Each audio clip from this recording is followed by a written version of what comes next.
So, in English class we had to draw a scene from The Great Gatsby. After the drawings were done, the teacher was showing them to the class, and one drawing was a pic of Gatsby reaching towards at the green light, but in the drawing Gatsby didn't have hands. So my teacher starts saying something like, how this picture has hidden meaning and portrays the helplessness Gatsby feels, and the kid next to me just casually says, I can't draw hands. This is honestly how symbolism works in English. It finally makes sense. Stress causes wrinkles and wrinkles cause you to look aged. Andy Samberg minds his own business, and therefore he's living his best drama slash stress slash wrinkle free life. Andy Samberg is 40 and looking like he's 22. Be more like Andy Samberg.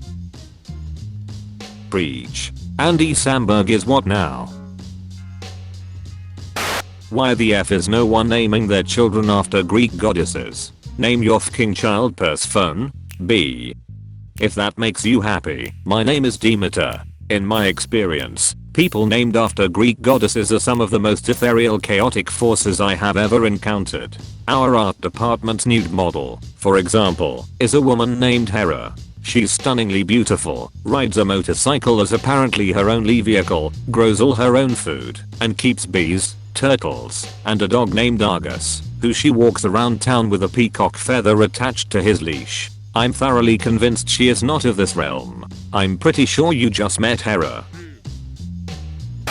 I present the formula for creating excellent slash strange insults. Adjective plus curse word plus noun. No one asked for your opinion, you abominable schgoblin. I fail to understand how you've become such a reprehensible f-waffle. Get out of my way, you sorry excuse for an intolerable pastry. I cannot believe that such an illiterate twat truck could ever be remotely polite. Maybe if you weren't such a troublesome goddamn elbow, we could get some things done around here. I see no one has reblogged my post. Is it because you undeserving F-llamas are afraid of the truth? I was reading about Thomas Jefferson's medical history and violent headache for 2 days after behaving awkwardly in front of a girl he fancied. March 1764, age 20. Jefferson so relatable. Yoda's rate my professor must be wild. 2/5. He gives no partial credit. I asked him once, and he said, do or do not. There is no try. 5/5. One time he did like 4 backflips. Awesome. 3/5. Hard to understand, but I learned a lot. 1/5. I came to visit him during his office hours to ask about the homework, and he died to avoid talking to me. Remember way back in 2006, when the Wii first came out, and then the entirety of the world forgot how to hold on to something with a firm grasp so much that Nintendo had to make a shock-absorbing condom, just so that TVs wouldn't get destroyed, when people would end up sending this thing flying at their TVs at 900 miles per hour. A lot of those incidents were with Wii bowling, which to me implies that people didn't so much forget how to hold something as they forgot they weren't holding a bowling ball and weren't in a bowling alley.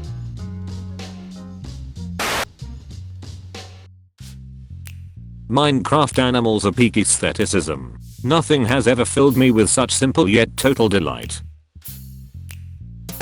Just heard someone on the radio say, if you're having trouble sleeping, just join the military. They teach you how to sleep anywhere, and it really has similar vibes to that post that's like just get pregnant, and you'll see who your real friends are. If you're curious about an afterlife, die. Can you imagine not being human and just living out your days as a weeping willow, though? Beautiful? By the water? Unburdened? Ideal. I wanna be the one from Harry Potter that beats the shit out of everyone and everything. Goodbye. The Giver, Lois Lowry, 1993. Did you guys know that the way stores get the balloons off of the ceiling is with another balloon with tape on the top? And they just don't cut the string, so it's like super long, and you gotta aim it right and reel it in.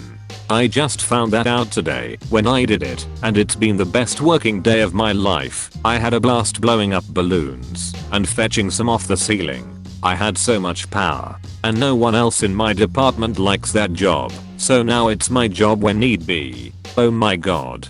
So I work at a museum, and one of our buildings has a very high ceilings, and B, a bizarrely sensitive alarm system that will go off if anything touches the ceiling. Because of this, helium balloons are considered public enemy number 1 and are strictly forbidden from entering the museum. But just in case an illicit balloon is successfully smuggled in, the museum has acquired a fucking BB gun for the express purpose of shooting down rogue balloons. Lawful good versus chaotic good. Pro tip.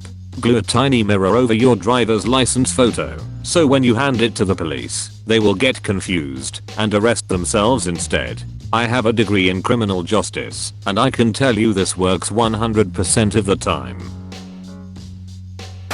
Pansexuals on their way to do the dishes.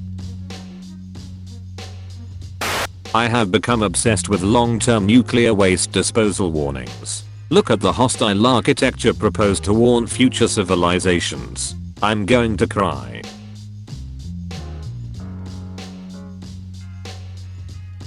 Like this is the closest thing we are ever gonna have to old gods. I'm really losing my mind.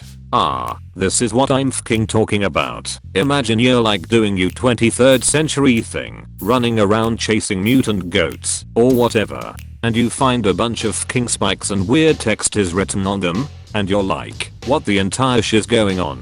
Cause it's the 23rd century, the fucking 4th World War is just a story now, and humanity is like. So you write down the weird inscriptions, and get your goats and run home. Because you're not stupid. You know it's not wise to disturb the old gods, or whatever, and you go home, and you're like, look what I found. And the village elder, or whatever is like, let me translate that.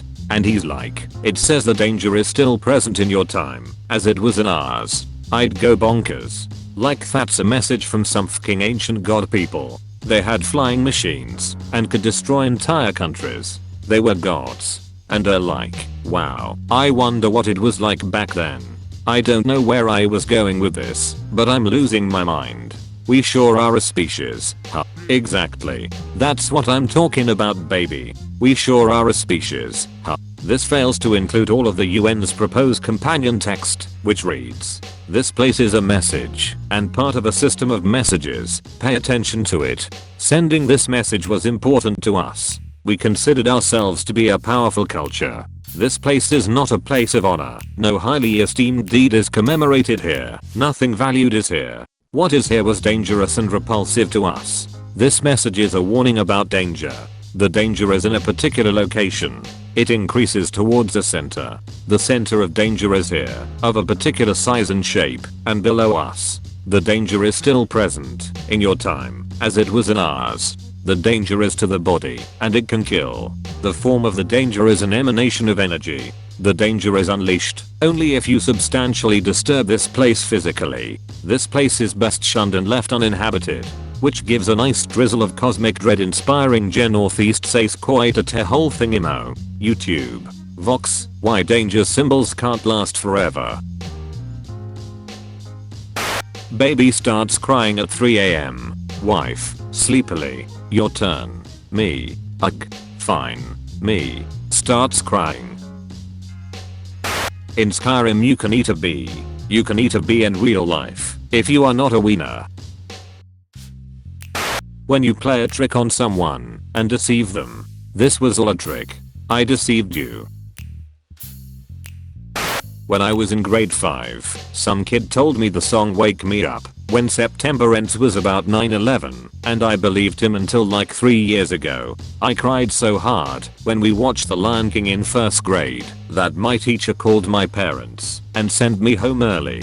In high school I was questioned by the principal over drug use because I accidentally left my notebook in the bathroom, and a teacher opened it to a drawing of an anime character saying all I want for Christmas is weed, but really I was a repressed nerd and never smoked a weed in my life. I made a joke about anal fissures in front of my extremely religious roommate, and I thought she was gonna yell at me, but instead, she asked what an anal fissure was. I thought Hatsune Miku was a real person. In grade 8 I got in trouble for saying vagina in science class, so the teacher made me fill out this stupid discipline worksheet, and one of the questions was, how do I feel about what I did? I answered good. Again, weird, but also technically not a sin. Dancing Queen by a bat plays in the distance while I bleed out on the bathroom floor from 17 stab wounds. Julius Keys a modern AU. I'm fking reeling from this tag.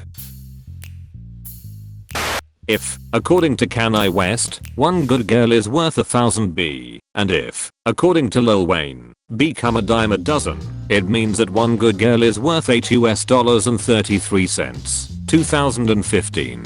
Thank you for this. I need the equation you used for this. One good girl equals 1,000 B. 12 B equals $0.10. 1 B equals $0.083. One good girl equals 1000 BX 0.083 1/B. One good girl equals $8.33. It's your basic equation substitution method.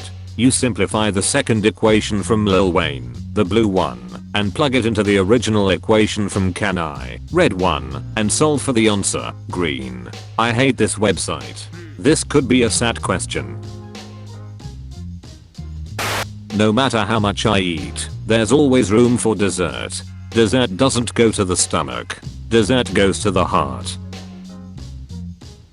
The only real political compass is a spectrum that goes from smug Ganem avatars to smug Steven Universe avatars. Just a rough guide. Annual alligators get a bath day in Japan. What a good fking day, dude. I'm awful, but awful rhymes with waffle, so it's not that bad. Every English speaking non-American Canadian sighs deeply. Oh my fking god, why the F would you pronounce awful like waffle? What the F is going on in America? I'm trying to think how either of those words could possibly be pronounced in any other way. But you see her on Instagram, and it was never really said that you guys aren't friends. But one day she stopped answering, and you stopped texting, and it's not like the wound is a cavern, but it is a diagram of what, if in red letters, you want to tell her, nice lipstick, that's a good color, but the last time you spoke it was stilted and awkward.